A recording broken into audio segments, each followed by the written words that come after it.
Welcome into SportsCenter at the Canadian Grand Prix. DZ and Tim Hauraney here with you down in the paddock at Circuit Gilles Villeneuve.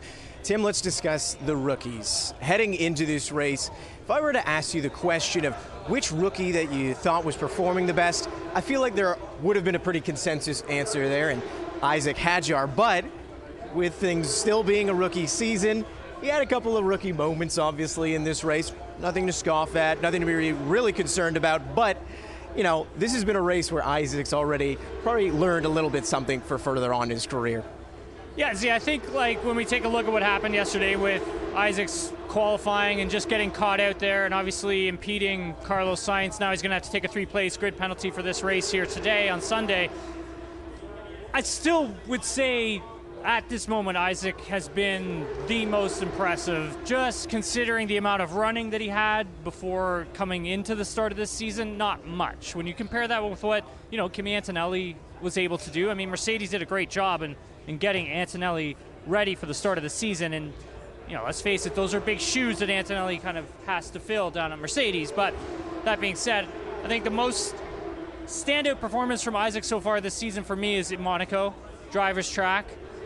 Driver makes the difference in Monaco, and for me, that's where Isaac really stood out the most. And it's really hard, obviously, to compare all these rookies as well. Like when we're talking about, you know, Gabriel Bortoleto down at the Sauber, I mean, obviously that's not a super competitive car this season. They made some adjustments to it in Barcelona, brought some upgrades to that car, and you know, Hülkenberg extracted what he could from it to score good points for that team. Bortoleto was an F2 champion, and Isaac Hadjar was came in right behind him in P2 in the F2 championship last year. Super close championship between the two of them. So both, I mean, extremely talented drivers. I just feel that Hadjar has been able to implement himself and be at one with the car more so than the others. It is a long season though, and he is going to make mistakes. So we'll see what happens in that front. One of the biggest hazards for rookies, and there are many in Formula One, period, but one of the biggest ones is when they're coming to a new track. Of course, you have the simulator, but getting to feel and see and drive on an actual track, very different experiences, obviously, you would know there.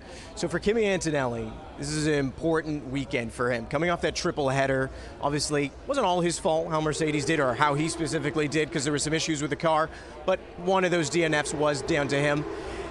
What have you made of his performance here? Because it is impressive since this is a very tricky and technical track. Yes, he has been extremely impressive. And again, when we talk about these rookies and their performances and where they are and how we rate these drivers, I mean, we're really splitting hairs here. Like these rookies are extremely talented drivers. I think for Antonelli, going back to Imola, and I said this earlier in the week, you know, that was a weekend I feel he probably learned the most at. And a big part of that is just having too much noise around him. He had people from his school showing up. His whole family was there. He had friends there, signing autographs, taking pictures. He was here, he was there. He just never had that moment to really cool down his mind and get himself ready to perform. And I feel that he learned a lot that weekend at his home race in Imola. But then Monaco came along, and that is, again, it's a driver's track, and it can really take away your confidence if you have a crash or you perform poorly. And then the next race into Spain, you're kind of in that sort of confidence rebuilding mode almost. And in Spain, I thought he actually wasn't a bad weekend. But then when he came to Canada, this is a track that he doesn't even know. He's never raced on it before. And the last time I was with him was in Miami, again at a track that he didn't even know, and he performed extremely well. And I thought yesterday in qualifying, I thought he was fantastic. I think maybe if the team made some decisions differently with their tire strategy in qualifying, I think he probably could have qualified a little bit higher. Was he going to get pole position? I mean, probably not. This track in Montreal it's extremely challenging. It's a very hard track to master. You need a lot of confidence to ride the curbs and drive the car towards the wall. And this is a track that, for some drivers, it just takes some time to, build yourself up towards it and to get that experience. And I felt Kimi Antonelli actually did a really great job yesterday. Speaking to that confidence that's required to drive a Formula One car, another one of the dominating traits that drivers have that we kind of all love is just the fact that they're never quite satisfied. And Franco Colapinto, yeah, there's a lot of pressure on him. There's a lot of pressure on that second seat. Obviously, he's come in, he's replaced Jack Doohan mid-season, and he's already got a lot of pressure from up top coming into this one. He had a pretty good drive yesterday, but as he got out of the car, he went, sorry about that, guys. But I think we all kind of knew on the outside saying, no, this actually was a pretty impressive qualifying performance from Colapinto. Yeah, I was speaking with Franco after quali yesterday and just made a little mistake in Q2, and that's pretty much what denied him from getting through to Q3 because he felt that they did have a Q3 car on their hands. We did talk about this in our hit we did on Alpine, and I just feel that, again, that like Franco has been put in a very challenging position, and it's hard to gain your confidence when you really just don't know the car that well and understand its nuances. But I felt that yesterday, he was very impressive. I honestly thought it was going to be reversed. I thought it was going to be Pierre who was probably going to be pushing into that Q3, and it was going to be Franco who was closer to the back. But it was a good surprise to see. But yeah, no, I thought Franco did a great job yesterday. We'll see how he does in the race. It's a different story, obviously.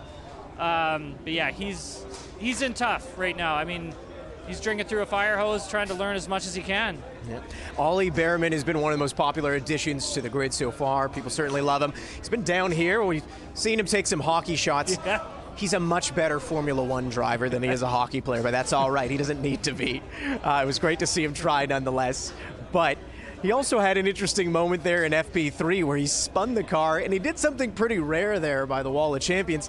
He damaged the front and the back. Or sorry, was that Nico? Am I mixing that up? So Nico. That was Nico. Yeah. But either way, Ollie, he had a moment there at the wall instead. Sorry, there were so many moments at the wall there. Actually, there were a lot. Yesterday in free practice 3, I haven't seen that many close moments. calls. Yeah, close calls to the Wall of Champions. God. Yeah. Davide there on F1 was having a time of his life with that happening.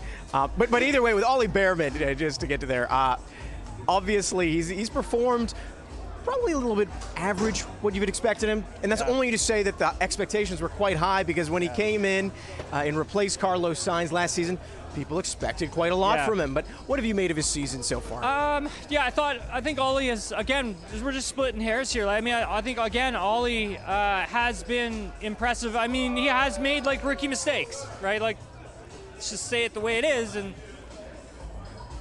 yesterday, I think he felt that he probably could have gotten the car a little further up the grid.